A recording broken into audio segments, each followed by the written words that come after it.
Okay, so Coach, I want to start off on this by stating that we've been doing this on and off for a while now.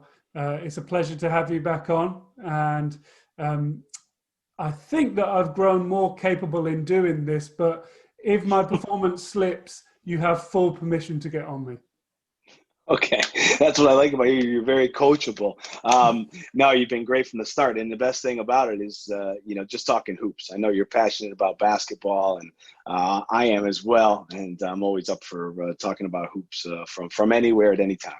Okay, so very coachable is now going on my Twitter bio and my LinkedIn profile and basically everything I have online.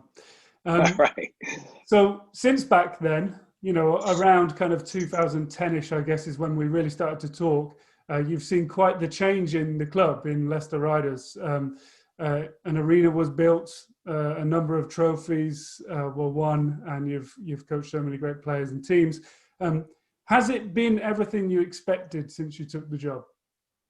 I mean, again, it's hard to predict the future, but I think when I sat down to take the job, what was so appealing to me was the fan support that was there. They had a lot of losing seasons. They didn't really have the infrastructure, but the support of the fans and even of the city of Leicester was there. So yeah, we had a vision to get our own place. Kevin Routledge, I know that was something that he had worked on for years, and he finally broke through. Russell Levingston, we are talking about building this program, and it took a while, but that was the vision, was to get to where we are now. And as I sit here in the office at the Morningside Arena, walk down the hall, look over the court. Every time I do that, it feels special, because it was a journey to get to where we had to go. Yeah, so for anyone who maybe is a new fan or, has only been a fan since the Morningside Arena has been open, how would you describe your experiences at the John Sanford Sports Centre, and how would you describe the place itself? Yeah, I mean, when the seating isn't pulled out, you would have no idea that, you could fit 1,000 people in there for a basketball game. It was an older building and just didn't look like it had that capability. But when they pull all the seats out and everything, it turned into a really great atmosphere. I think that some of the most memorable games I've had were in that building because of how loud it was and how on top of you the fans are. But it was something that I think helped us get going, in a sense that when I took the job, I knew that it wasn't the nicest looking building. It wasn't a building that the other teams wanted to come to.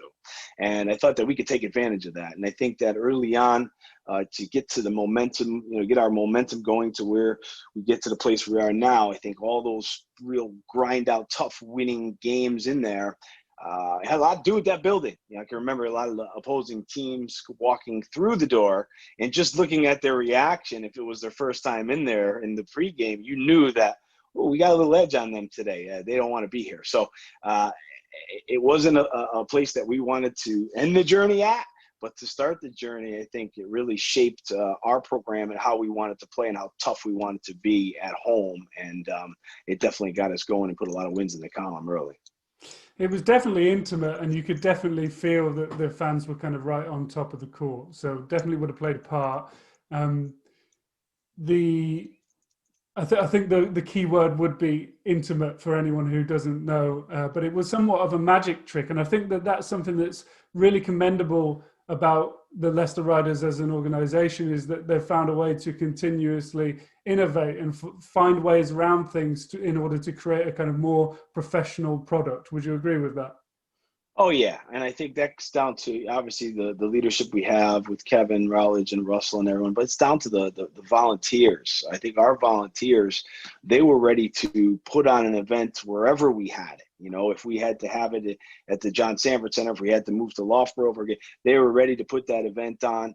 And, there have been times, like a lot of clubs, where you are struggling, and our fans and volunteers have really come to the rescue and done so many great things. So when you talk about intimate, you could kind of talk about that feeling in our club as well, because if you're a fan or season ticket holder, or if you volunteer, I think there was a real connection especially in the early days that kept us going too. So yeah, there's pictures around this shiny arena here, and you see us at finals, and you see all the trophies and everything. And in the background, you could see the hardcore fans in the pictures, and it's easy to pick out. And you say, oh yes, yes, they really rolled up their sleeves and did whatever they had to do to put on a basketball night here in Leicester or Loughborough or whatever it was. And certainly none of us would be sitting in this position now if they didn't do all that hard work.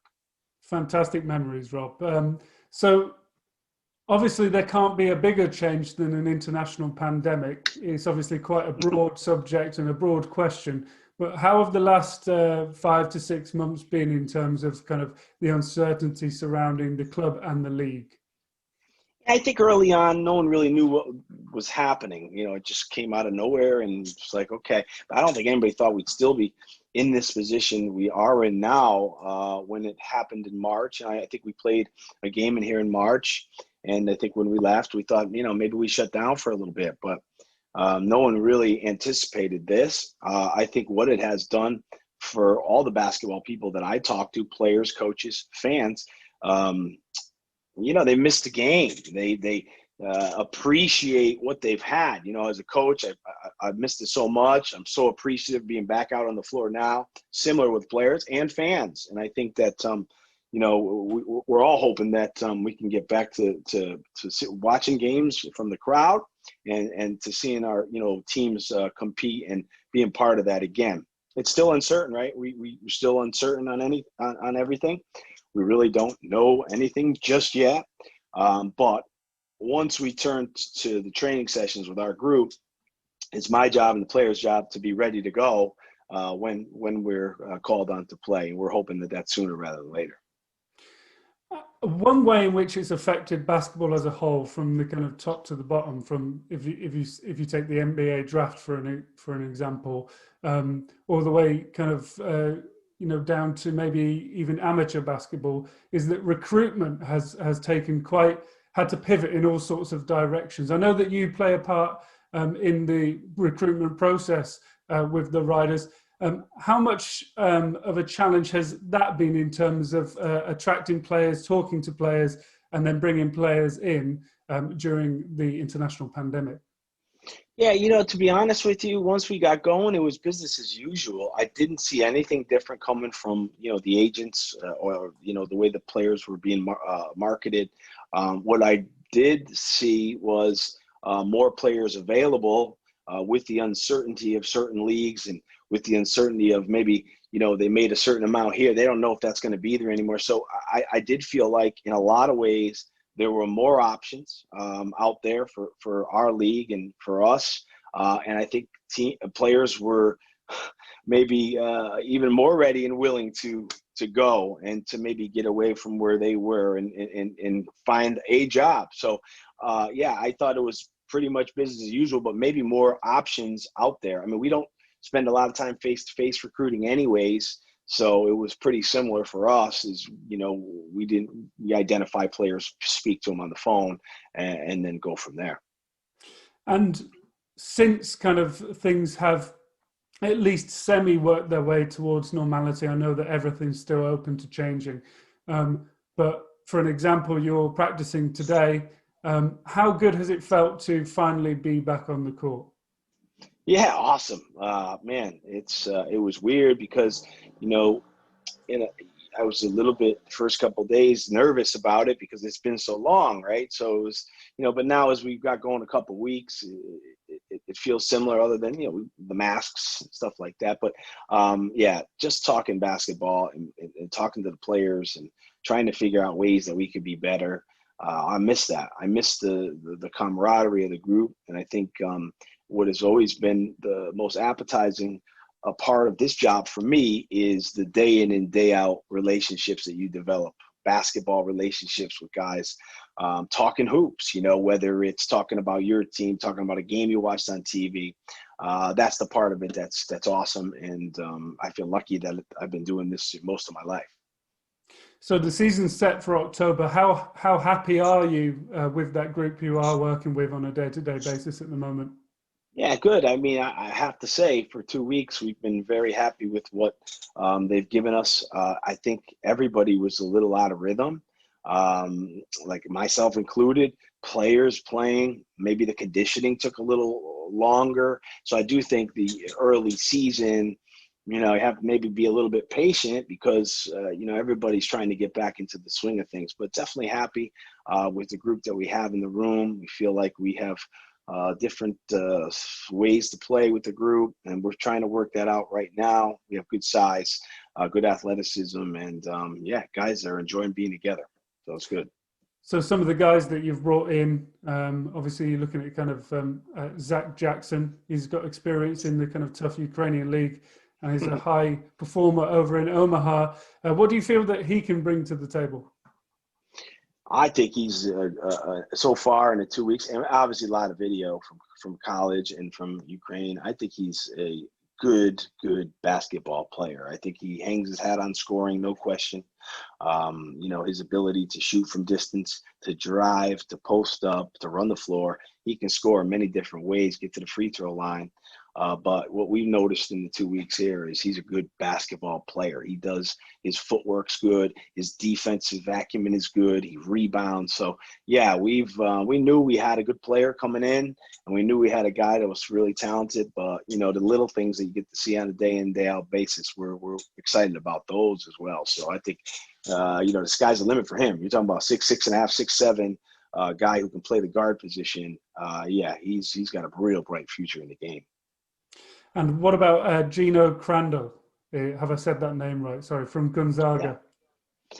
Well, we lost Jonah Matthews. He was here, and then when the draft day came out, he got a couple phone calls, and he thought that it was in his best interest to go. So that was a blow to us. But when we came across Gino's name, I saw he went to De La Salle High School in Minnesota, which is a powerhouse in Minneapolis. And one of my former players, Cameron Rundles, went to school there. So I phoned Cameron up, and I think Cameron's initial reaction to our opportunity to get Gino told a lot. He was, he used some colorful words, but the point was made by him. So we looked into him deep, and as we looked, we thought that, we had a kid here that is really talented. He went to Gonzaga his last year, and I thought that was brilliant. After being a guy that scored 17 a game, was the man at North Dakota, took him to the tournament for the first time.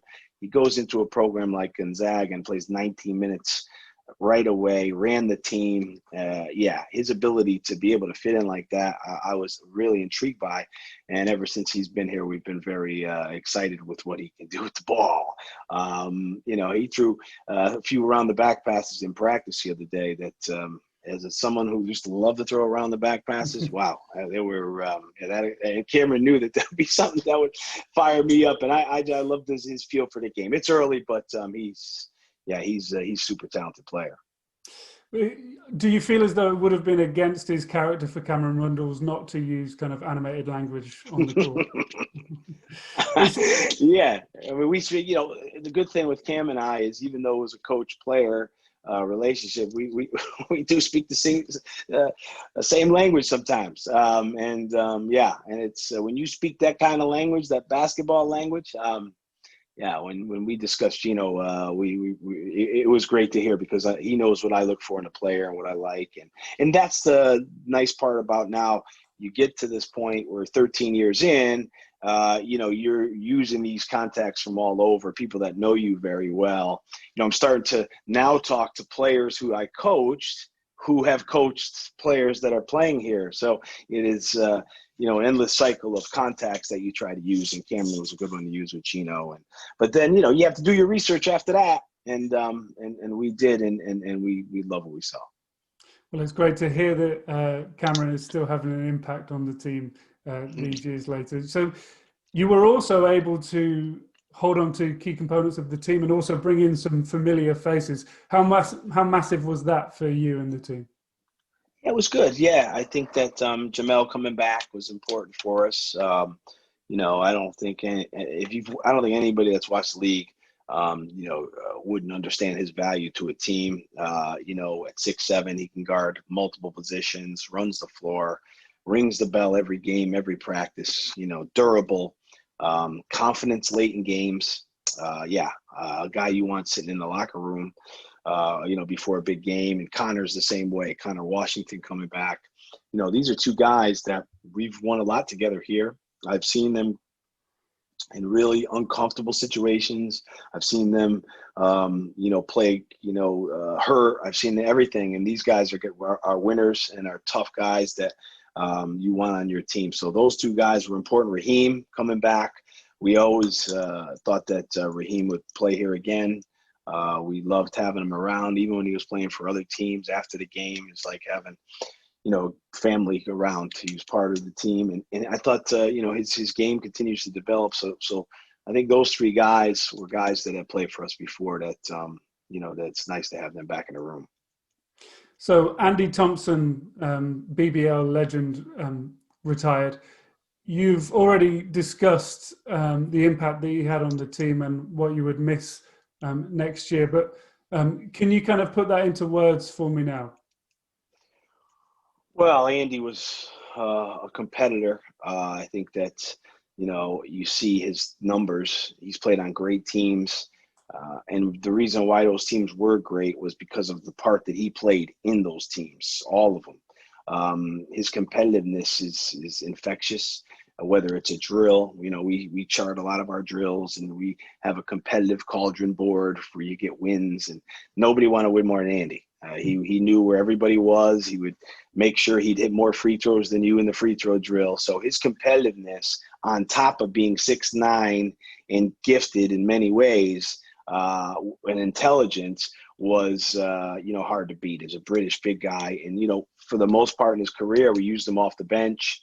It was a similar role we used Drew with at the end of his career, and I thought that having him on the bench in big moments was incredible. And I think that all Riders fans have seen him make the key plays in the fourth quarter. So, losing a guy like that will make an impact. And then day in and day out basis, again, when you're with a guy like that for a long time, we miss him. It's not the same without him, because he's such a well-liked person around the team. And I bet in the initial instance, it was quite a relief to have him on board when he did sign in Leicester, because of how much of a nightmare he could be for Newcastle all those years. Yeah, I thought that was, when you look at the signings that were made, I know Drew was probably the most important signing we ever made. I've said that on record before, having Drew Sullivan walk in the room and, really helped us take the next step. But, getting Andy when he still had a lot in the tank from Newcastle at that point was a huge, huge signing. And I think that was one we had, thought about.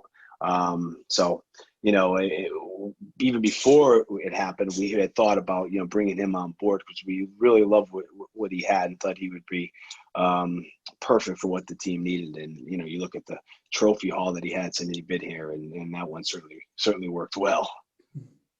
So speaking of Newcastle and the wider BBL, we're seeing a lot of kind of,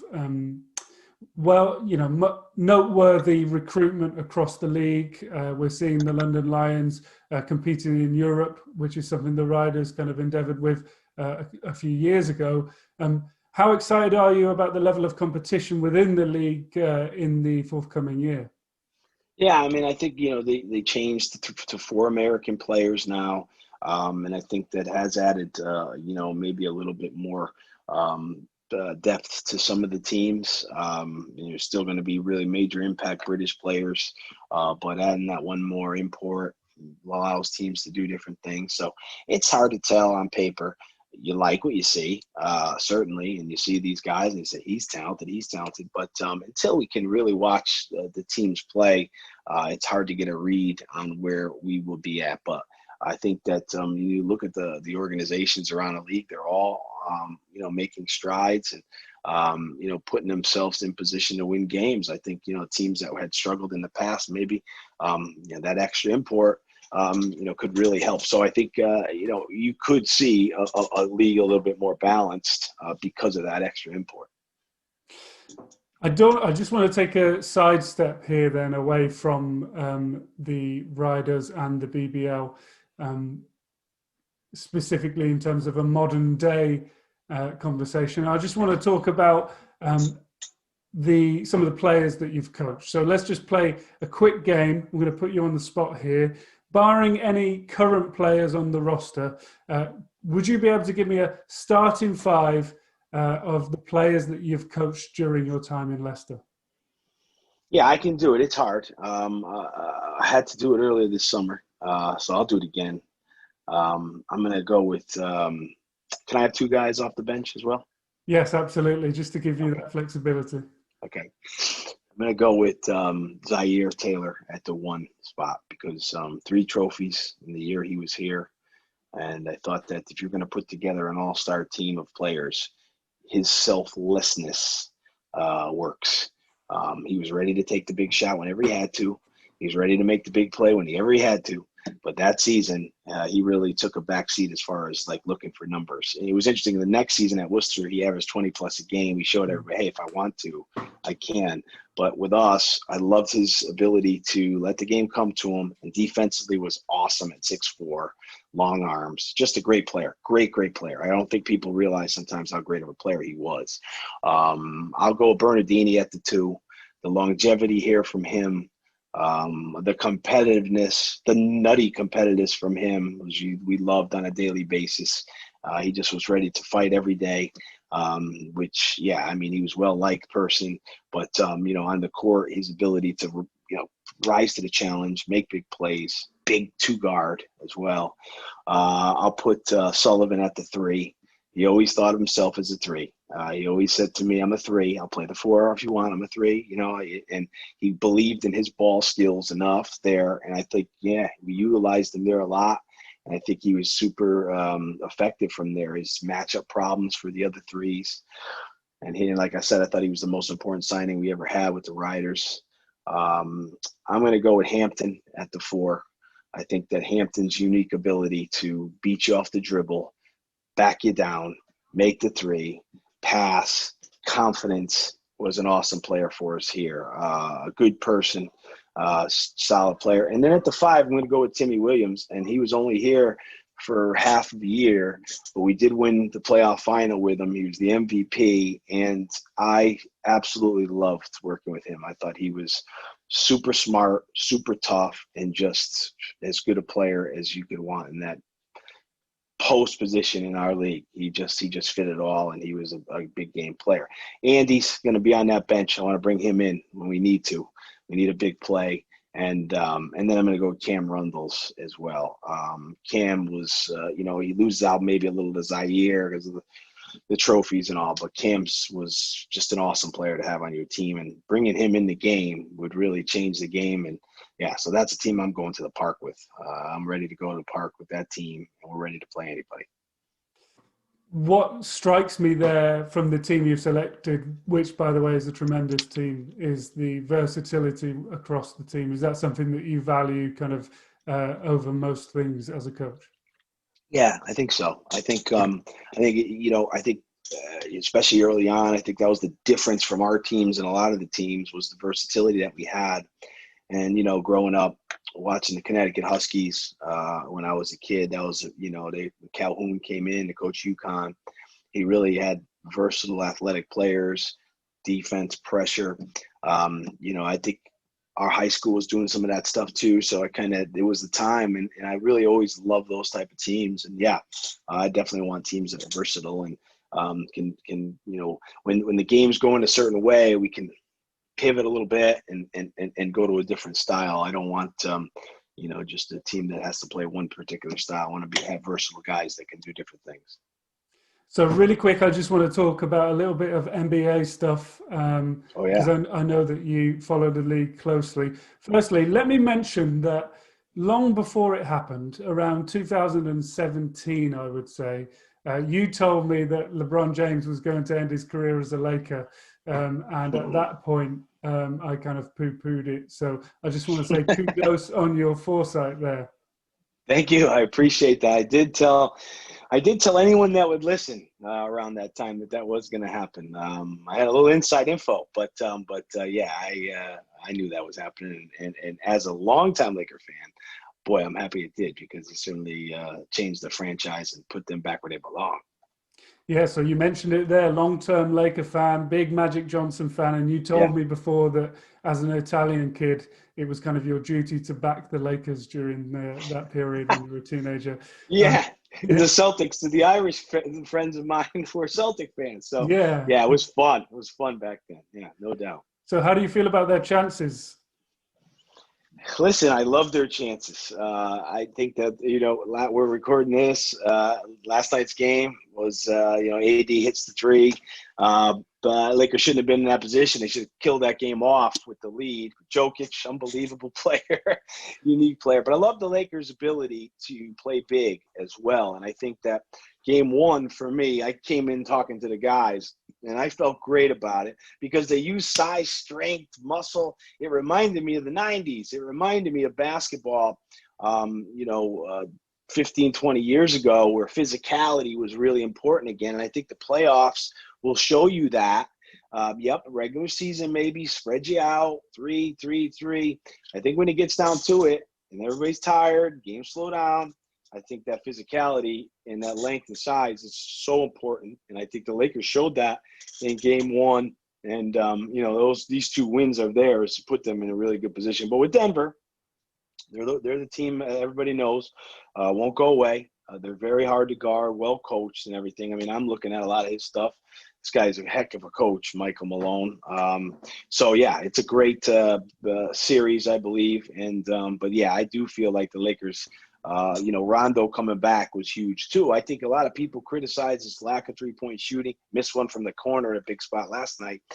But his ability to handle the ball and run the team makes everybody feel better. Don't look at the numbers sometimes. Not all about numbers. You feel better when you have that veteran guy that you go, okay, let Rondo do it for a bit. Let Rondo do it for a bit. They feel better about themselves. And I think that, without him, I don't think that they, really had a great chance to win it all. So hopefully they, can, what do they need? Six more to win it. Mm-hmm. So he's a coach on the floor, essentially, Rondo. I assume that that's something that you kind of can see as a coach and definitely kind of value from your point of view. Yeah, confidence as well. Coach, it's all well and good for the guy to be able, but he's got confidence that he's just as good as the guy guarding. He feels like that. You've seen him go by people. And, having that rest that he had at this stage of the season isn't the worst thing either. So, but again, they do feel comfortable. You could see the other players are comfortable playing with them.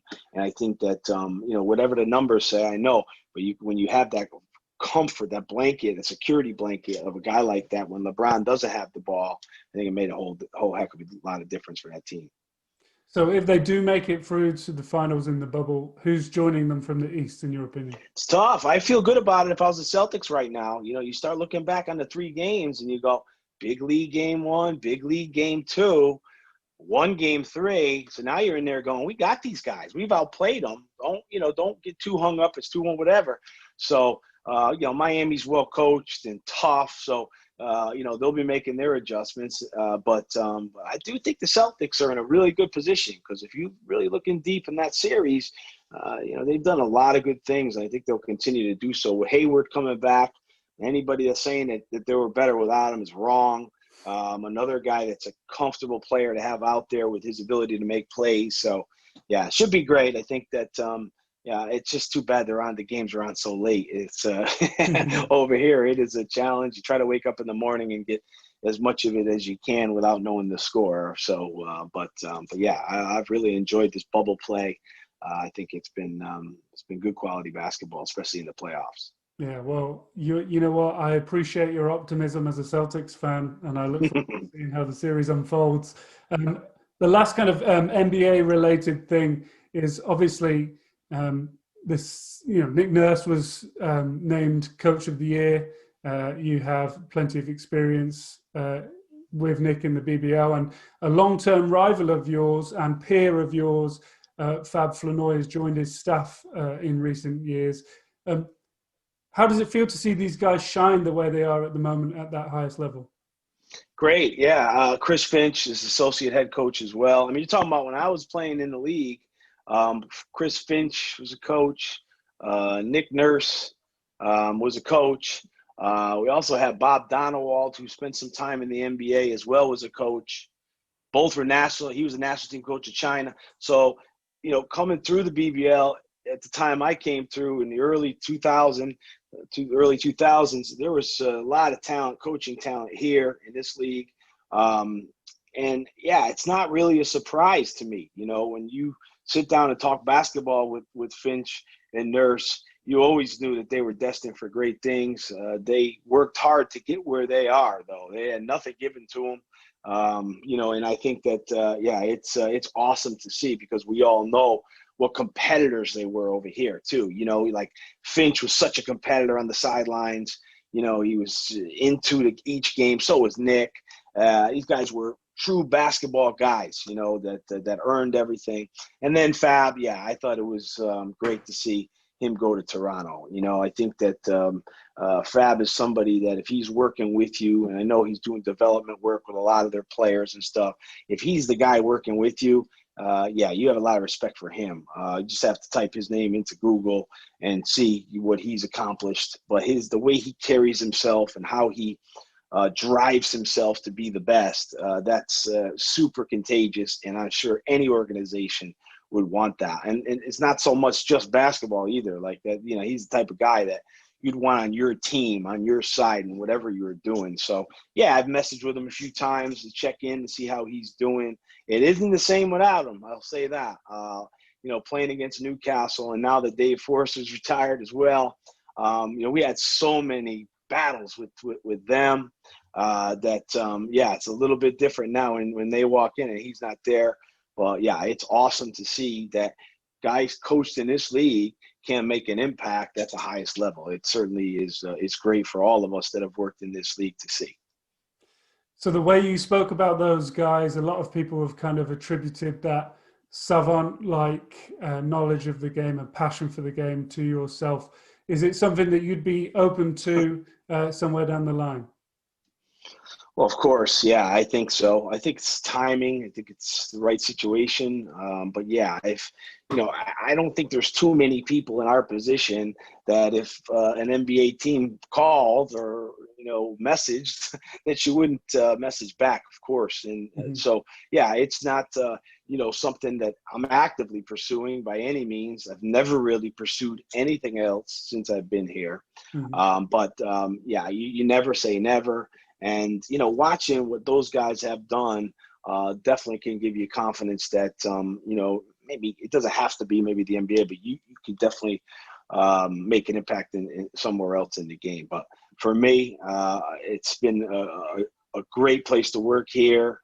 I love it. I live 10 minutes from the arena. I'm here all the time.